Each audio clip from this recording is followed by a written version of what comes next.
Kaya ka pa, ma? Ako. Sige na. Ano yung Sarap nga. tigas? Parang Mm. papaya. Mm. Ano bang halo? Papaya lang?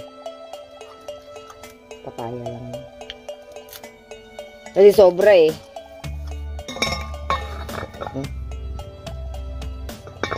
Kasi yan. Ayan. Ito yung sa tubig ko pala. Asya na. Asa yung takip? Nadala ko ba? Ano ito? Ay.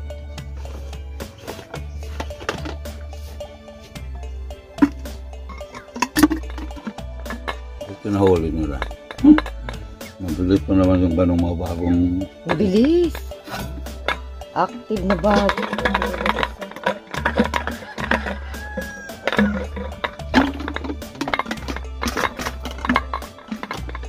Ang cute. Baboy. Mautak yung baboy. Baboy na baboy yung utak. Ang cute ng baboy. Anong binsa ng bababoy? Ba't parang sinasabi na paano kasi binababoy mo kasi? Paano? Ano bang ibig sabihin doon? Oh, Binababoy. ganun ang categorize nila sa baboy.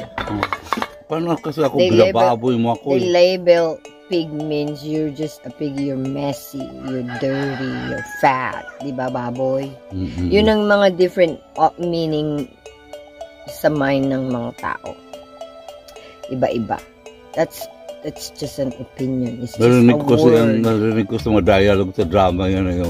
Binababoy mo kasi yung sa sarili ko. Ganun. Dinudumihan. Diba? Kasi pag baboy, madumi, diba? Mabaho. Pag baboy ka, mataba ka, mabaho ka. There's so many label on the pig.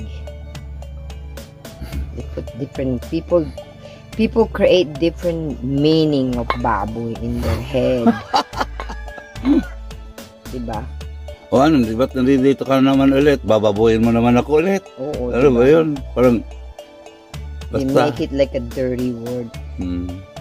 They use it as a kawawa dirty ng word. baboy ginagamit ng gano'n. Kumakain kayo, malakas ka kumain ng baboy ha. Ang baboy mo. Ang Pag baboy madumi mo. ka, ang dumi mo, ang baboy mo. Kawawa. Baboy ka. Pag Nagagalit siguro si Lord niya, no? ganun ang tingin nila sa mga pig, Hindi yata natatawa si... You're such a pig! Oo. Diba ganun? Pag kumain kang maingay, oh, you're such a pig eater. Gaganunin ka pa. Pag maingay kumain. Kumain. Di ba ba maingay? Oo, may gano'n kumakain Why din you eh. eat like a pig? You're such a pig. Ganun ang tingin sa'yo.